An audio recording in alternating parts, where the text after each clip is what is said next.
नमस्कार दोस्तों। भारत बहुत जल्द ही इतिहास रचने वाला है। भारत का चंद्रयान 3 मिशन चांद को अपनी मुट्ठी में करने के लिए रवाना हो चुका है।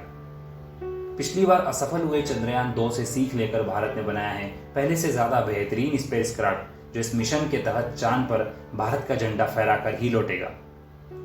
14 जुलाई 2023 को दोपहर 2:23 पर हमारे शक्तिशाली चंद्रयान 3 ने श्रीहरिकोटा के सतीश धवन स्पेस सेंटर से उड़ान भरी। और इस बार का चंद्रयान मिशन पूरी दुनिया को यह दिखाने के लिए तैयार है कि भारत स्पेस और रिसर्च की फील्ड में भी पूरी दुनिया से आगे है। आज के हमारे इस वीडियो में हम ये जानेंगे कि किस तरह हमारा चंद्रयान चांद की सतह पर लैंड करेगा, इसकी लॉन्चिंग और चंद्रयान 3 में किए गए बदलाव और इसके बजट के बारे में बात करेंगे। साथ ही ये भी समझेंगे कि क्यों नासा को चांद पर जाने में बस 3 से 4 दिन ही लगते थे और भारत के चंद्रयान को चांद पर पहुंचने में 45 दिन का समय क्यों लगेगा। साथ ही क्यों नासा ने पिछले कई सालों से चांद पर अपना कोई मिशन नहीं भेजा। दोस्तों, फैक्ट डिजिटल टीवी के इस एपिसोड में मैं आपका दोस्त गोविंद पटेल आप सभी का स्वागत करता हूं और आपसे आशा रखता हूं कि आप हमारे चैनल को सब्सक्राइब करें, जिससे हमें प्रोत्साहन मिलता है। धन्यवाद। साथियों, चंद्रयान 3 धीरे धीरे पृथ्वी के ऑर्बिट से दूर होकर चांद के ऑर्बिट में प्रवेश करेगा, लेकिन यहां तक पहुंचना इसरो यानी इंडियन स्पेस रिसर्च ऑर्गेनाइजेशन के लिए बहुत आसान था। लेकिन इसके आगे का रास्ता अब इतना आसान नहीं होगा। इस सफर में सबसे मुश्किल होगा इसका आखिरी पड़ाव, जिसमें चांद के साउथ पोल पर सॉफ्ट लैंडिंग का प्रयास करेगा। इसके सफल होते ही भारत चंद्रमा के साउथ पोल पर जाने वाला दुनिया का पहला देश बन जाएगा। आज तक सिर्फ रशिया, चाइना और अमेरिका ही मून पर अपने स्पेसक्राफ्ट को लैंड करवाने में सफल हुए हैं, लेकिन भारत का चंद्रयान 3 हमारे चांद के साउथ पोल पर लैंड करने का प्रयास करेगा, जिसको लेकर नासा समेत दुनिया भर की सभी बड़ी स्पेस एजेंसियों की नजर इस पर टिकी हुई है। आपके मन में एक सवाल आता होगा कि क्यों चांद के साउथ पोल पर जाना इतना मुश्किल है, जिसकी वजह से कोई भी देश अभी तक चांद के दक्षिणी ध्रुव पर नहीं जा पाया। दोस्तों, आपको बता दें कि चांद की जमीन काफी उबड़ खाबड़ है और इसकी सतह पर बहुत बड़े बड़े होल यानी गड्ढे मौजूद है। और ये गड्ढे इतने बड़े हैं कि इन गड्ढों के अंदर करोड़ों साल से सूरज की रोशनी भी नहीं पहुंच पाई है। और इनमें से सबसे बड़ा गड्ढा चांद के इसी साउथ पोल पर मौजूद है, जिसका नाम एकेन बेसिन रखा गया है। एकेन बेसिन नाम का यह गड्ढा इतना बड़ा है कि इसका डायमीटर लगभग 2500 किलोमीटर है। अब आप अंदाजा लगा सकते हैं कि यह कितना विशाल होगा। साथ ही यह गड्ढा इतना गहरा है कि इसमें एक के ऊपर एक लगभग 10 बुर्ज खलीफा भी समा जाए। और यही वजह है कि कोई भी स्पेस एजेंसी यहाँ अपना स्पेसक्राफ्ट भेजने से पहले कतराती है। यह गड्ढा हमारे सौर मंडल के सभी ग्रहों पर मौजूद गड्ढों में सबसे बड़ा है। इसके अलावा चांद के साउथ पोल पर टेम्परेचर काफी ठंडा रहता है। यहाँ का तापमान -230 डिग्री सेल्सियस पर होता है और ऐसे में किसी भी इंसान का स्पेसक्राफ्ट से बाहर निकलना इम्पॉसिबल है। यहाँ तक कि इतने लो टेम्परेचर में स्पेसक्राफ्ट को सुरक्षित रखना भी एक बहुत बड़ी चुनौती है। साथ ही साउथ पोल की दूरी पृथ्वी से बहुत दूर है। ऐसे कई कारण हैं कि चांद के इस ध्रुव पर किसी भी स्पेसक्राफ्ट की सॉफ्ट लैंडिंग करवाना किसी भी देश के लिए एक चुनौतीपूर्ण काम है।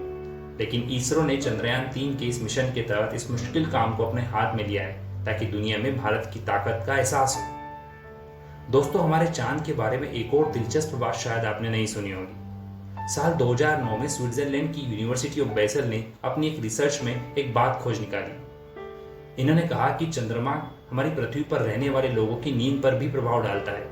कहा जाता है कि जहां अमावस के दिन ये लोगों को काफी अच्छी नींद करवाते हैं, वहीं पूर्णिमा के दिन लोगों को नींद कम आती है। यद्यपि विज्ञान ने इस बात को पूरी तरह से स्वीकारा नहीं है, लेकिन कई वैज्ञानिक आज भी इस रिसर्च पर फर्दर स्टडी कर रहे हैं। दोस्तों, आज से करीब 4 साल पहले 22 मई 2019 के दिन भारत ने अपने चंद्रयान 2 को चांद की सतह पर भेजने की कोशिश की थी और उस वक्त हमारे प्रधानमंत्री नरेंद्र मोदी भी इसरो के इस मिशन को देखने स्पेस सेंटर पहुंच गए थे और पूरा देश यही आस लगाए बैठा था कि इसरो का यह मिशन सफल हो जाएगा।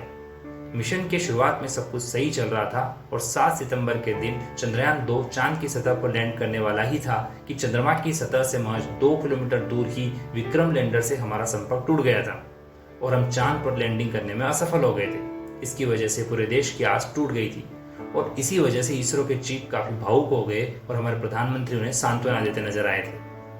हमारे प्रधानमंत्री ने उस दिन कहा था कि हम यहाँ रुकेंगे नहीं, बल्कि इससे सबक लेकर और भी शक्तिशाली होकर वापस आएंगे। पीएम के इन शब्दों को हौसला बनाकर हमारे वैज्ञानिकों ने कुछ सालों के अंदर ही चंद्रयान 3 को दुनिया के सामने लाकर खड़ा कर दिया। अगर आप भी चंद्रयान 2 की नाकामयाबी से निराश हो तो हम आपको बता दें कि आपको निराश होने की बिल्कुल भी जरूरत नहीं है, क्योंकि पृथ्वी से बाहर निकलकर अंतरिक्ष में जाना इतना आसान नहीं है। इसीलिए आज तक सिर्फ चुनिंदा देश ही ऐसा कर पाए। आपकी जानकारी के लिए बता दें कि अमेरिका अपने सभी चांद मिशन में से कुल 26 बार असफल हो चुका है और वहीं रशिया कुल 14 बार फेल हो चुका है, जबकि भारत ने तो अपनी पिछली सफलता से इतनी बारीकी से सीख लेकर आगे बढ़ा है कि इस बार हमारे चंद्रयान 3 के मिशन को सफल होना लगभग तय माना जा रहा है। साथ ही 14 जुलाई 2023 की दोपहर 2:23 पर इसरो ने चंद्रयान 3 को लॉन्च किया था। इसरो के मुताबिक चंद्रयान 3 को उसी रास्ते चांद पर भेजा जाएगा जिस रास्ते से चंद्रयान 2 को भेजा गया था और इसे चांद के दक्षिणी ध्रुव पर ही उतारा जाएगा। दोस्तों, चंद्रयान 3 अपने पिछले साथी चंद्रयान 2 के अधूरे काम को ही पूरा करेगा, लेकिन इस बार चंद्रयान 3 में कई जरूरी बदलाव किए गए हैं। जैसे इस बार चंद्रयान 3 में कोई ऑर्बिटर नहीं है, जबकि इस बार एक प्रोपल्शन मॉड्यूल का इस्तेमाल कर रहे हैं जो चंद्रयान 3 के लैंडर और रोवर को चांद के ऑर्बिट तक लेकर जाएगा, जहां इसे चंद्रयान 2 के उस ऑर्बिटर से कनेक्ट किया जाएगा जो पिछले 4 सालों से चांद के चक्कर काट रहा है। इसरो के मुख्य रूप से 3 लक्ष्य है, जिसमें पहला चंद्रयान 3 के लैंडर को चांद की सतह पर सॉफ्ट लैंडिंग करवाना, और दूसरा है इसके रोवर को चांद की सतह पर चलाना, और तीसरा चांद पर जरूरी साइंटिफिक रिसर्च करना जिससे चांद पर जीवन की खोज हो सके। हम इन तीनों पॉइंट की विस्तार से बात करेंगे, जिसमें अगर हम बात करें कि इसके लैंडिंग की, तो किसी भी स्पेसक्राफ्ट की मुख्य रूप से 2 तरह की लैंडिंग हो सकती है, हार्ड या सॉफ्ट। हार्ड लैंडिंग में कोई भी स्पेसक्राफ्ट किसी भी ग्रह पर तेजी से टकराता है, जिसमें सतह से टकराने पर उसमें क्रैश होने के चांसेस बहुत ज्यादा होते हैं और इसी वजह से हमारा संपर्क टूट जाता है।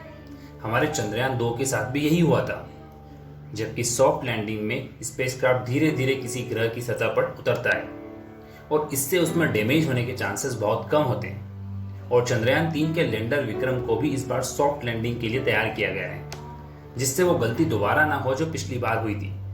कोई भी स्पेस एजेंसी हार्ड लैंडिंग नहीं चाहती, लेकिन कुछ तकनीकी दिक्कतों के कारण ऐसा हो जाता है और मिशन फेल हो जाता है। चंद्रयान 3 भी अपनी सॉफ्ट लैंडिंग के बाद अपनी रिसर्च पूरी करके फिर से उड़ान भरकर अपने ऑर्बिटर से आकर जुड़ जाएगा। दूसरा लक्ष्य था रोवर को चांद की सतह पर चलाना। अगर हम इसकी बात करें तो चंद्रयान 3 मिशन के रोवर का नाम प्रज्ञान रखा गया है, जो इसके लैंडिंग होने के बाद चांद की सतह पर उतार दिया जाएगा।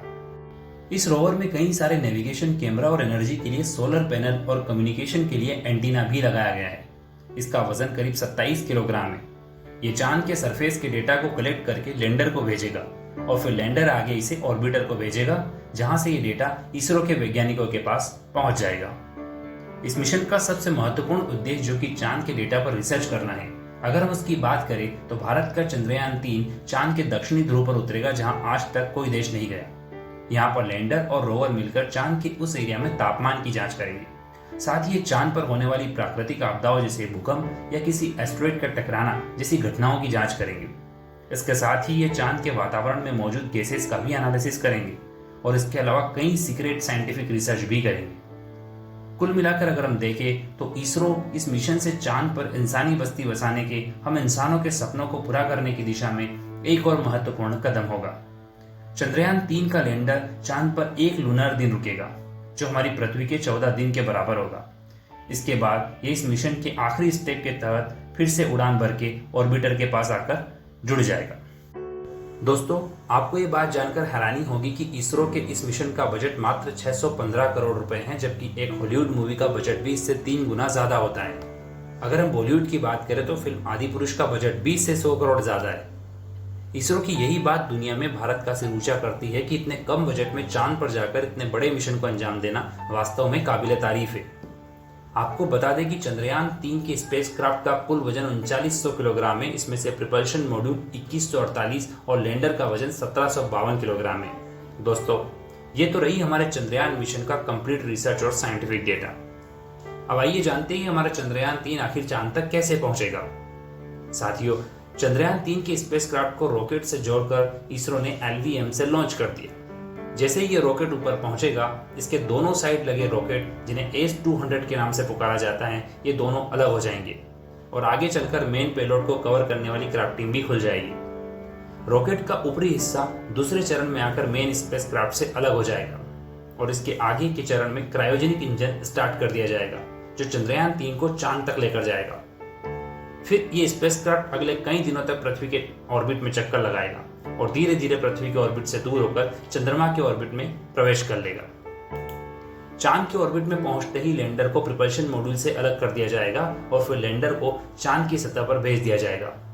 जैसे ही ये चांद की सतह के नजदीक पहुंचेगा, इसके थ्रस्टर्स को ऑन कर दिया जाएगा जिससे इसकी स्पीड को कंट्रोल किया जा सके और इसकी सॉफ्ट लैंडिंग करवाई जा सके। इसकी लैंडिंग 23 या 24 अगस्त तक करवाई जा सकती है। दोस्तों, अभी हमारा चंद्रयान अर्थ के ऑर्बिट में चक्कर लगा रहा है। हमारे अगले वीडियो में हम चंद्रयान के इंटरनल शेप पर नजर डालेंगे और साइंटिफिकली इसे समझने की कोशिश करेंगे। साथियों, आपसे मेरी गुजारिश है कि आप हमारे चैनल को सब्सक्राइब जरूर करें, इससे मुझे मोटिवेशन मिलता है। मिलते हैं अगले वीडियो में, तब तक आप सभी स्वस्थ रहे और मस्त रहे। बहुत बहुत धन्यवाद।